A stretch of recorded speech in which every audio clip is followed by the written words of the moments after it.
ಕೃಷ್ಣನು ಶಾಂತವಾಗಿ ಹೇಳಿದನು, ಪಾಂಡವರು ನಿಮ್ಮ ಮಕ್ಕಳೇ. ಅವರಿಗೆ ಅವರ ಹಕ್ಕಾದ ರಾಜ್ಯವನ್ನು ನೀಡಿ. ಯುದ್ಧವಾದರೆ ಅನೇಕ ಯೋಧರು ಸಾಯುತ್ತಾರೆ, ದೇಶವೇ ನಾಶವಾಗುತ್ತದೆ. ಭೀಷ್ಮ ಮತ್ತು ದ್ರೋಣರು ಕೂಡ ಕೃಷ್ಣನ ಮಾತಿಗೆ ಒಪ್ಪಿದರು. ಆದರೆ ದುರ್ಯೋಧನನು ಕೋಪದಿಂದ ಹೇಳಿದನು, ನಾನು ಪಾಂಡವರಿಗೆ ಒಂದು ಸೂಜಿ ತುದಿಯಷ್ಟು ಭೂಮಿಯನ್ನು ಕೊಡುವುದಿಲ್ಲ.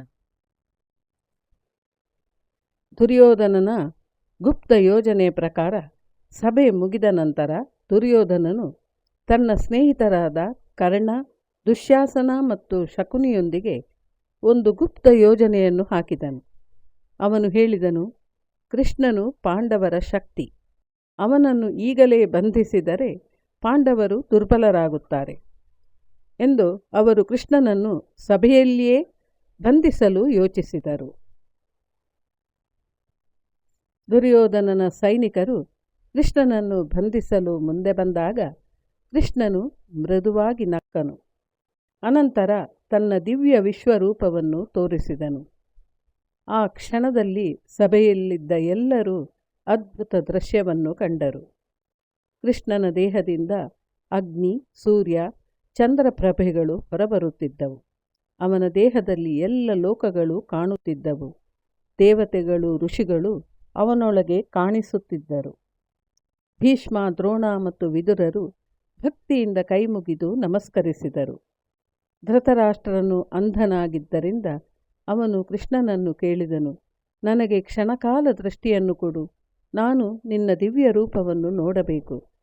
ಕೃಷ್ಣನು ಅವನಿಗೆ ಕ್ಷಣಕಾಲ ದೃಷ್ಟಿಯನ್ನು ಕೊಟ್ಟನು. ಧೃತರಾಷ್ಟ್ರನು ವಿಶ್ವರೂಪವನ್ನು ನೋಡಿ ಆಶ್ಚರ್ಯದಿಂದ ತುಂಬಿದನು. ನಂತರ ಹೇಳಿದನು, ಆ ದಿವ್ಯ ರೂಪವನ್ನು ನೋಡಿದ ನಂತರ ನನಗೆ ಪುನಃ ದೃಷ್ಟಿ ಬೇಡ. ಆದುದರಿಂದ ಕೃಷ್ಣನು ಅವನ ದೃಷ್ಟಿಯನ್ನು ಮತ್ತೆ ತೆಗೆದುಕೊಂಡನು. ಕೃಷ್ಣನು ದುರ್ಯೋಧನನ ಕಡೆಗೆ ನೋಡಿ ಹೇಳಿದನು, ನಾನು ಶಾಂತಿಗಾಗಿ ಬಂದೆ, ಆದರೆ ನೀನು ಅದನ್ನು ನಿರಾಕರಿಸಿದೆ. ಈಗ ಯುದ್ಧವನ್ನು ತಪ್ಪಿಸಲು ಸಾಧ್ಯವಿಲ್ಲ. ಈ ಯುದ್ಧದಲ್ಲಿ ಅಧರ್ಮ ನಾಶವಾಗುತ್ತದೆ. ದುರ್ಯೋಧನನು ಇನ್ನೂ ತನ್ನ ಅಹಂಕಾರವನ್ನು ಬಿಡಲಿಲ್ಲ. ಆಮೇಲೆ ಕೃಷ್ಣ ಸಭೆಯನ್ನು ಬಿಟ್ಟು ಬಂದನು. ಆಮೇಲೆ ಅವನು ವಿದುರ ಮತ್ತು ಕುಂತಿಯನ್ನು ಭೇಟಿ ಮಾಡಿ ಧೈರ್ಯ ತುಂಬಿದನು. ಉಪಪ್ಲಾವ್ಯಕ್ಕೆ ಹೊರಡಲು ಸ್ವಲ್ಪ ಮುಂಚೆ ಕೃಷ್ಣನು ಸಾತ್ಯಕಿಯೊಂದಿಗೆ ಕರ್ಣನನ್ನು ರಥದಲ್ಲಿ ಕೂರಿಸಿಕೊಂಡು ನಿರ್ಜನವಾದ ಒಂದು ಏಕಾಂತ ಸ್ಥಳಕ್ಕೆ ಕರೆದೊಯ್ದನು. ಸಾತ್ಯಕಿಯನ್ನು ರಥದಲ್ಲೇ ಬಿಟ್ಟು ಕರ್ಣನ ಕೈ ಹಿಡಿದುಕೊಂಡು ಕರೆದು ಹೋದನು. ಸ್ವಲ್ಪ ದೂರ ಹೋದ ಮೇಲೆ ಕೃಷ್ಣನು, ರಾಧೇಯ, ನೀನು ಒಳ್ಳೆಯವನು, ವೇದಾಂಗಗಳನ್ನು, ಧರ್ಮ ಸೂಕ್ಷ್ಮಗಳನ್ನು ತಿಳಿದಿರುವವನು. ಆದರೂ ಈ ದುರ್ಯೋಧನನನ್ನು ಬೆಂಬಲಿಸುವ ಪಾಪಕಾರ್ಯವನ್ನೇಕೆ ಮಾಡುತ್ತಿರುವೆ ಎಂದನು. ರಾಧೇಯನು ನಕ್ಕು, ದೇವ, ನೀನು ಹೇಳುವುದು ಸರಿ. ಧರ್ಮಿಷ್ಠನಾದವನು ಪಾಪಿಯನ್ನು ಬೆಂಬಲಿಸಬಾರದು. ಆದರೆ ದುರ್ಯೋಧನನು ನನ್ನ ಗೆಳೆಯ. ಆತನನ್ನು ನಾನು ಪ್ರೀತಿಸುತ್ತೇನೆ.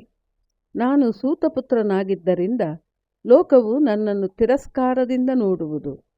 ದುರ್ಯೋಧನ ಮಾತ್ರ ಹಾಗೆಂದೂ ಮಾಡಿಲ್ಲ, ಮಾಡುವುದೂ ಇಲ್ಲ. ಇದು ಮುಂದಿನ ಭಾಗದಲ್ಲಿ ಮುಂದುವರಿಯುತ್ತದೆ.